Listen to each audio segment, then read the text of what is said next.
Hey there, good morning, everybody. Tim from Alpha Trading coming at you with this week's stock market overview and stocks to watch for trading and investing for next week. Interesting week this week, right? Closed out real strong, positive China news. You would think that I would be super uber bullish heading into next week, and actually, I'm just kind of fiddle in the middle. We'll see how next week plays out. The good news is that we have earnings season kicking off once again. I love earnings season. And next week we get a pretty broad look at financials.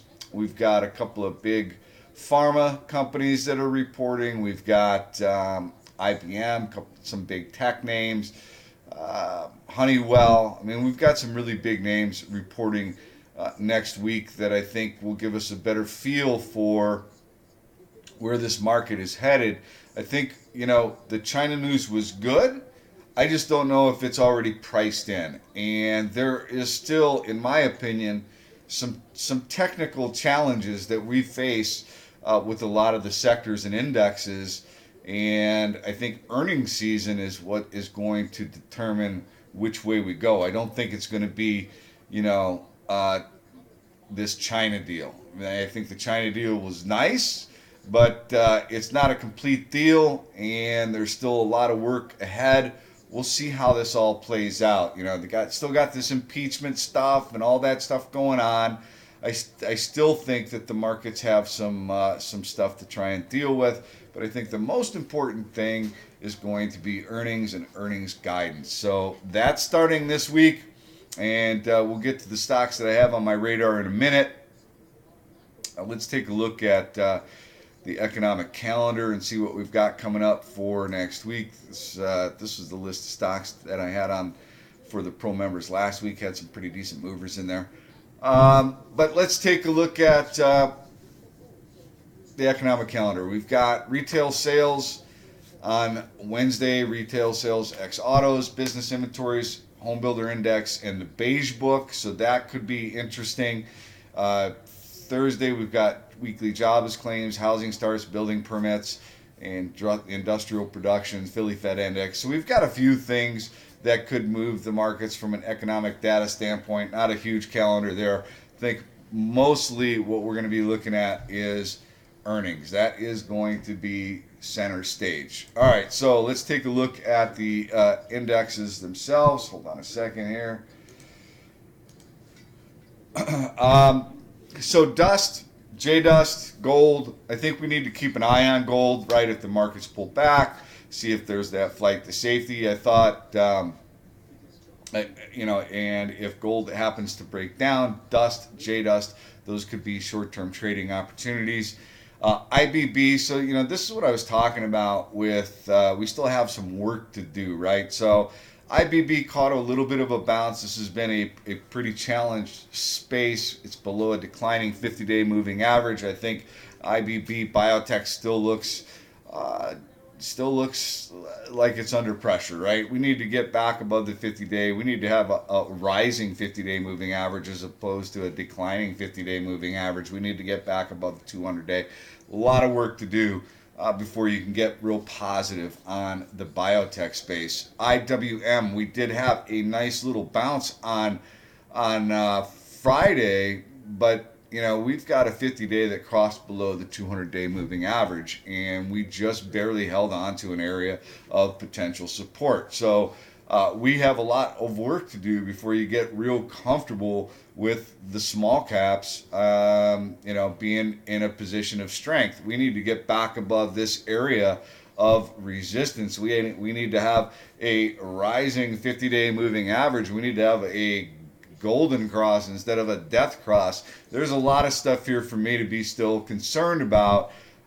We are holding an area of potential support. That's nice to see, but we have a lot of work to do before you can feel comfortable about and feel real bullish. At least I do about the small cap space. So could we come back up and test this area of resistance? That's possible. Could be some short-term trading opportunities there, but I'm still a little bit cautious until we can get above this area with some strength and hold above that area. IYT, we managed to break back above the 50-day moving average. We got a little bit of gap up. Does this gap fill? I don't know. We'll have to see. We do have the death cross there, right? We got a 50-day that crossed below the 200-day moving average. Not exactly a real good thing. Not something you really want to see.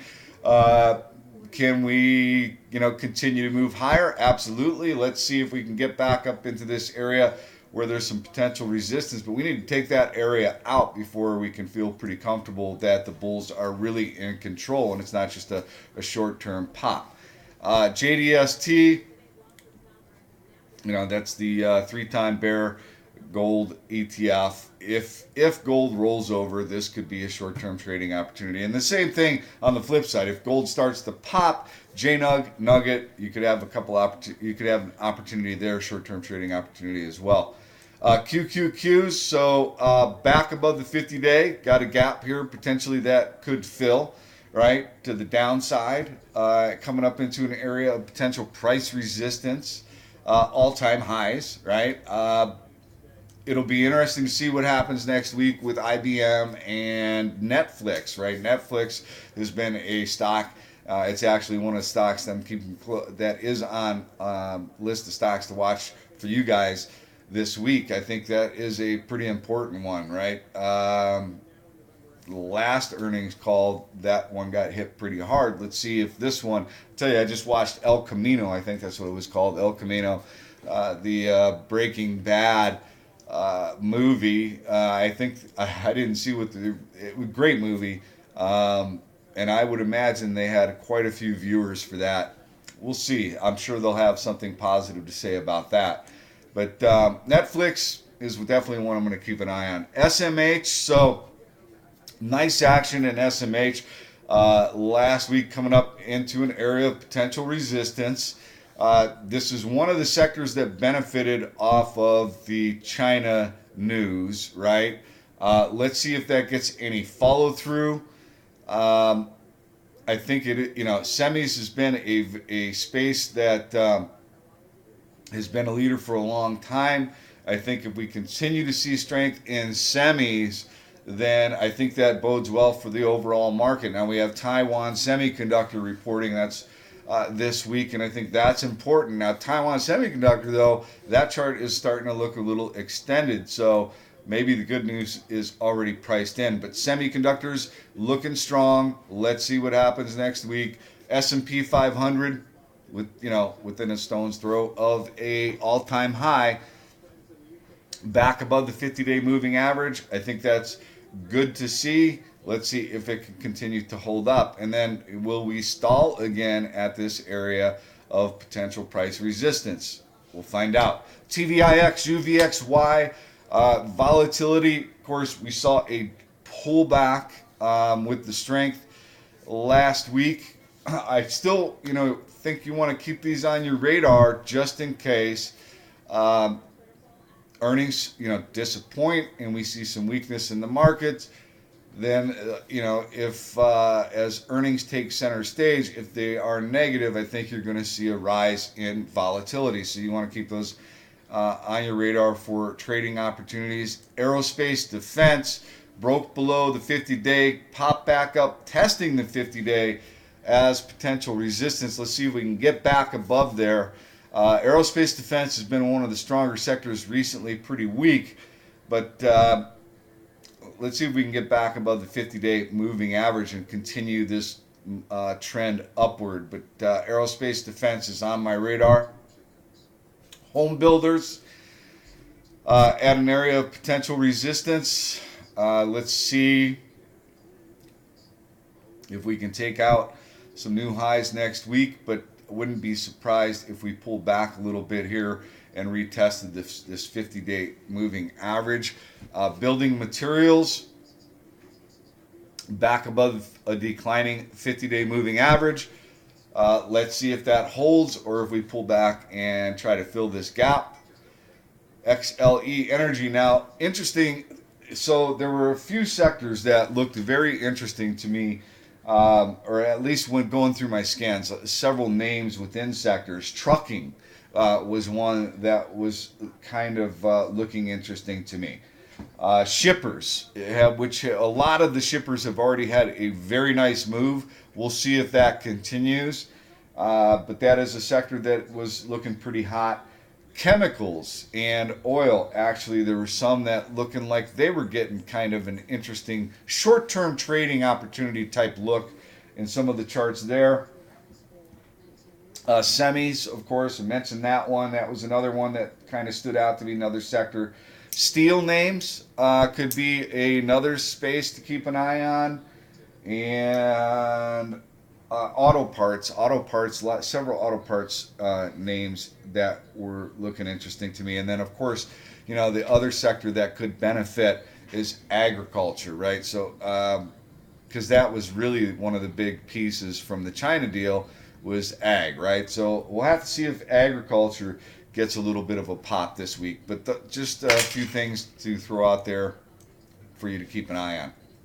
So energy, a little bit of a bounce coming up into the 50-day moving average, declining 50-day moving average. You got a potential double bottom. Will we see some follow through in the energy names? That's possible.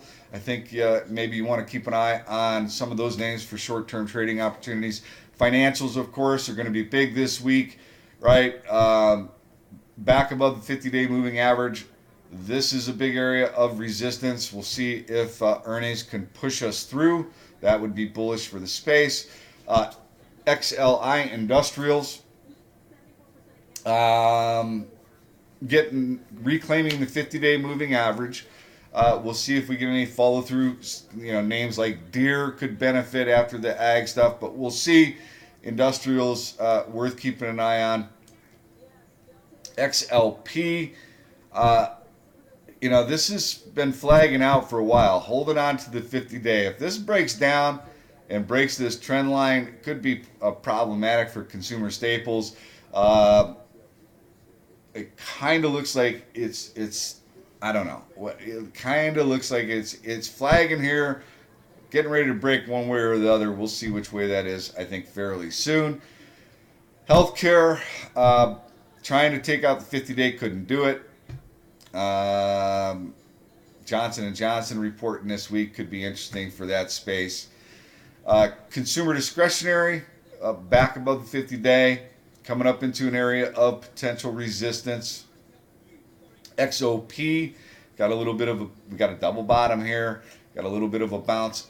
Possibly we get some follow through next week. And XRT retail, pretty decent pop on Friday. We'll see if we get any follow through. I think the fact that you're not going to get those tariff increases is a good thing for the space.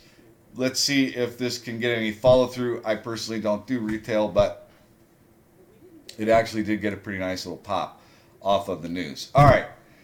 So let's take a look at a couple of things real quick here before I hop into stocks to watch for next week.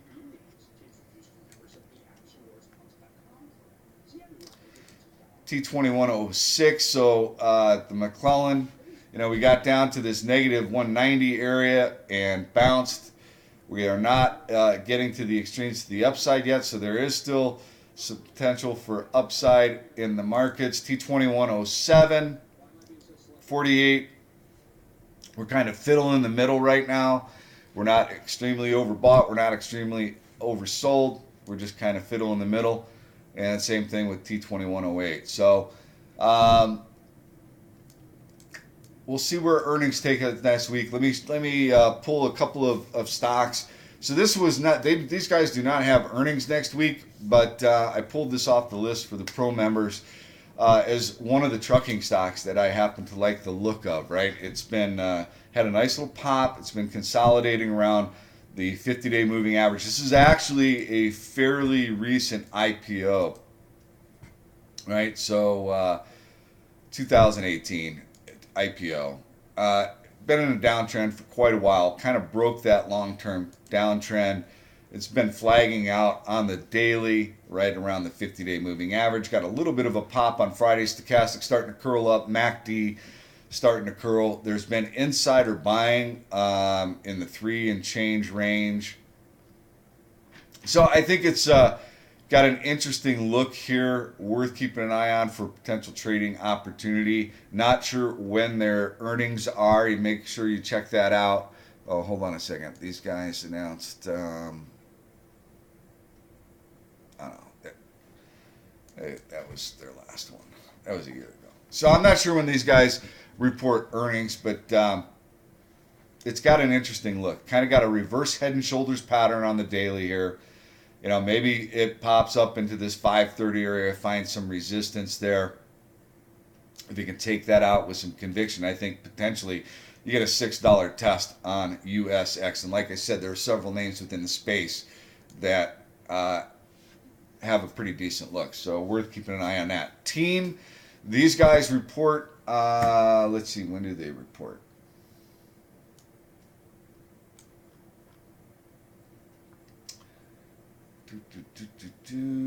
These guys report on Thursday after the close. So, you know, it's below the 50-day move, declining 50-day moving average, trying to hold on to the 200-day, which is in a nice upward trend. This has been a pretty big momentum stock. Software application was a very hot space, kind of cooled off recently, but you know, if these guys report a good number, give a good guide, you could be coming back up to retest the all-time highs. So I think it's worth keeping an eye on this for, you know, potentially a trade here, but also for the overall space, right? Which has been beaten up recently. I think it's worth keeping an eye on. Team, if they report a good number, give a good guide, could impact the whole space, could be some nice sympathy plays there as well. TSM, kind of the same deal here, right? So Taiwan Semiconductor, which has had a very nice run, getting a little bit extended. And let me just back this out to the monthly here. So we are in blue skies, all-time highs. Nice flat top breakout, right, on a long-term time frame, but extended on the daily. I mean, it's up several days in a row ahead of earnings. You know, look, if they give a good number and this thing pulls back to this $45 area, that could actually be an interesting spot to take it for a swing or long-term hold if they give a good guide, right? Even pull back maybe to the 50-day at around 43.50. What was resistance, you look for that to be support. So this $45 area, I would think, would act as decent support if they give a good guide, but you know, pull back because it's already priced in. That could be your area of potential entry. FLXN, this is a one I pulled off the pro member list. They have a PUFTA on the 14th, a PDUFA, whatever, however you want to say it, on the 14th. You know, what I like about this chart is we've got a potential golden cross. We've got a golden cross. We've got a 50 that crossed above the 200-day moving average. Had a nice pop up into this 1550 area, which was area of potential price resistance. It's pulled back on to an area of potential support, right? $13. So this could be in play next week. It's got a fairly small float. You've got a you know, if you could take out this 1560 area with conviction, I think maybe you get up into the $18 range is what I'm looking at. You've broken this longer term trend line. There's a lot to like about this particular chart. And you've got a potential catalyst next week. So I wouldn't recommend taking it up, you know, ahead of PUFTA, right? I think you want to wait and see what those results are. But could be an opportunity for a trade here in FLXN. Netflix, I mentioned it earlier, so has been, you know, pretty beaten up. And boy, for a minute, I was thinking if this thing takes out 250, it's heading down to 230 to its area of next area of potential price support. It's at a very interesting spot right now. So if you look at this, let me back this out to the weekly time frame. Right, so we're testing the underside of this long-term trend line, and actually on the weekly time frame, stochastics are starting to curl up, and MACD is looking like it is kind of getting ready to curl up. So Netflix could definitely be in play next week, right? If we can get back above the 50-day moving average, reclaim this trend line, you could be in for maybe an extended rally in Netflix where we could see a potential gap fill, right? There is a gap to fill on Netflix, and I think that was off the last earnings. Maybe just a pop back up into the 200-day moving average area, I think is also possible. So worth keeping an eye on Netflix. They report Wednesday after the close. And then I'm going to end it here with LLNW. These guys report Wednesday also after the close. This has got a very interesting look on the dailies. It needs to take out 340 with conviction. Take out 340. I think potentially you get a forward test on LLNW. Stochastic starting to curl up. MACD could be heading that direction as well. It's had actually a beautiful move from this double bottom 225 and had a nice pop up into area of resistance. It's pulled back to the 200-day moving average. It appears to be acting as support. The 50 EMA just crossed over the 200-day. You got a 50-day that is sloping higher. May have to wait until after earnings to get involved in this one, but a pullback into this 285 area, that could be a support area. Could be a swing or day trade opportunity in LLNW. I just like the way that it looks technically. And if it takes out 340 with conviction, this thing could have a pretty nice move. So worth keeping an eye on LLNW. And that's it. That's it for the free list of stocks to watch. Pro members, I will have the full list of stocks to watch out for you momentarily, probably in about the next half hour. Like I said, I'm not super uber bullish. I still think there are some things to be concerned about technically. Still think we have a lot of work to do. Let's see what next week brings with all these earnings. So Monday, maybe we get a little bit of a follow through because we don't have any economic events. We don't have any earnings because of the Columbus Day holiday. But I think the real action starts Tuesday. So, all right, be careful out there. Make sure you have a trade. You have a trade plan. Your risk reward. Don't chase. And good luck trading this week. I'll see y'all next week.